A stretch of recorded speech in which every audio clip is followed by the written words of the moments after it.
Magandang umaga po sa ating lahat. Weather update po muna tayo ngayong araw ng Tuesday, February 13, 2024. So based po sa ating latest na satellite image, may mga areas po tayo na nakakaranas ng maulap na kalangitan sa ngayon dulot po sa epekto or dulot ng epekto ng mga weather systems na nakakaapekto sa ilang bahagi ng ating bansa. So yung shear line po patuloy ang pag-iral sa silang or rather sa may areas ng Southern Luzon at Visayas. So asahan po natin yung maghapon na maulap na kalangitan, posibilidad din ng mga kalat-kalat mga pag-ulan. And dito naman sa eastern sections ng Luzon, patuloy pa rin ang pag-iral ng northeast monsoon o hanging amihan at magdadala pa rin po ito ng may hinang mga pag-ulan sa malaking bahagi ng Luzon area. Sa nalalawing bahagi naman po ng ating bansa, wala naman tayong namamataan na low pressure area o bagyo sa loob at labas ng ating Philippine Area of Responsibility. So mostly isolated o pulo-pulo ng mga pag-ulan ang mararanasan ngayong araw. So magiging lagay ng panahon dito sa Luzon ngayong araw, dulot pa rin ng epekto nitong shear line sa may Southern Luzon area. Asahan po natin yung maghapon na maulap na kalangitan na may kasamang kalat-kalat ng mga pag-ulan sa Quezon, Bicol Region as well as ilang bahagi ng Mimaropa, partikular sa Oriental Mindoro, Marinduque at Romblon area. Samantala yung hanging amihan naman ay umiiral pa rin sa silang bahagi ng Northern at Central Luzon. So dyan sa Cagayan Valley, sa Cordillera Administrative Region, pati na rin sa may bahagi ng Aurora, maghapon po nung maulap yung kalangitan, may kasama din na may hinang mga pag-ulan o mga pag-ambon. Sa nalalawing bahagi naman po ng Luzon, mostly isolated light rains or mga pag-ambon ang mararanasan, although may mga tsansa pa rin po ng partly cloudy to cloudy skies. Para po sa agwat ng temperatura ngayong araw, asahan pa rin po natin yung medyo may mababang temperatura pagdating ng madaling araw at may kainitan pagdating ng tanghali. Maximum temperature sa Metro Manila at Lawag maglalaro mula 31, mag-aabot ng 31 degrees Celsius, 13 to 21 degrees Celsius para sa Baguio City.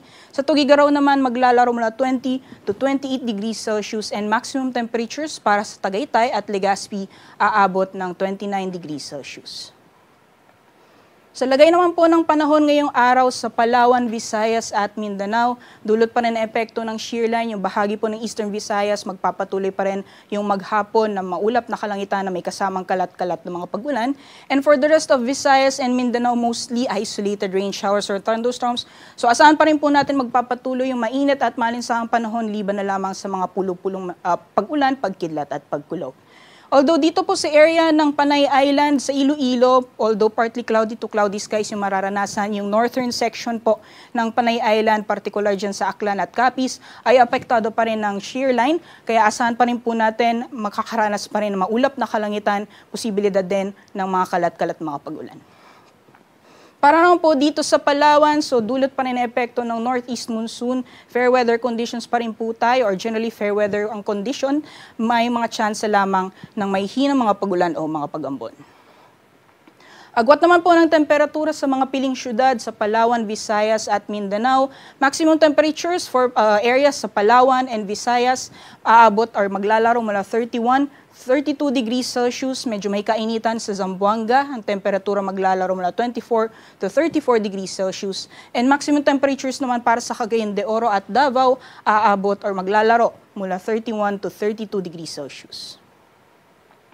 Sa kalagayan naman po ng ating karagatan, sa kasalukuyan ay may nakataas pa rin tayong gale warning sa silangang baybayin or silangang bahagi ng ating bansa. So areas po na highlighted ng red, delikado pa rin pong pumalaot, lalong-lalo na sa ating mga kababayang mangingisda, pati na rin yung may mga maliit na sasakyang pandagat. Sa magiging lagay naman po ng panahon or for the 3-day weather outlook hanggang sa darating na Friday, so patuloy pa rin po yung epekto ng hanging amihan sa bahagi ng Luzon pagdating ng Wednesday, medyo may kahinaan na pagdating ng Thursday. For Legazpi City, dulot pa rin po ng epekto ng shear line, asahan pa rin po natin yung mga kalat-kalat mga pag-ulan and improving weather conditions po tayo pagdating ng Thursday. For Metro Manila and Baguio City, fair weather or generally fair weather conditions pa rin po tayo, liban na lamang sa mga tsansang pulo-pulo mga pag-ulan. And then for maximum temperatures for Metro Manila, Baguio City, or Metro Manila, maglalaro mula 31 to 32 degrees Celsius. Baguio City maximum temperatures, aabot ng 22 degrees Celsius hanggang sa darating na Friday. And for Legazpi City naman, nasa 29 to 30 degrees Celsius. Dapo naman po tayo for the 3-day weather outlook sa mga piling syudad dito sa Visayas. So dahil wala naman po tayong namamataan na posibleng magdala ng malawakang pag-ulan sa mga susunod na araw, ay magpapatuloy pa rin yung mainit at maalinsahang panahon sa mga piling syudad dito sa Visayas. At may mga tsansa pa rin po pagdating ng hapon o gabi ng mga pulo-pulong mga pag-ulan. Temperatura or maximum temperatures para sa Metro Cebu, Iloilo at Tacloban maglalaro mula 31 to 32 degrees Celsius, and minimum temperatures naman ay maglalaro mula 24 to 26 degrees Celsius.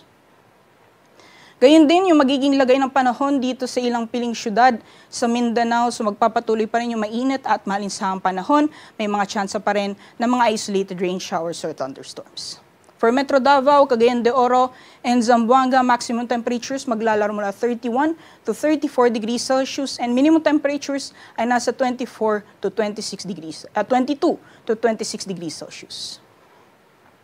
Ngayong araw, si Haring Araw ay sisikat ng 6:21 a.m. at lulubog naman mamaya ng 6 p.m.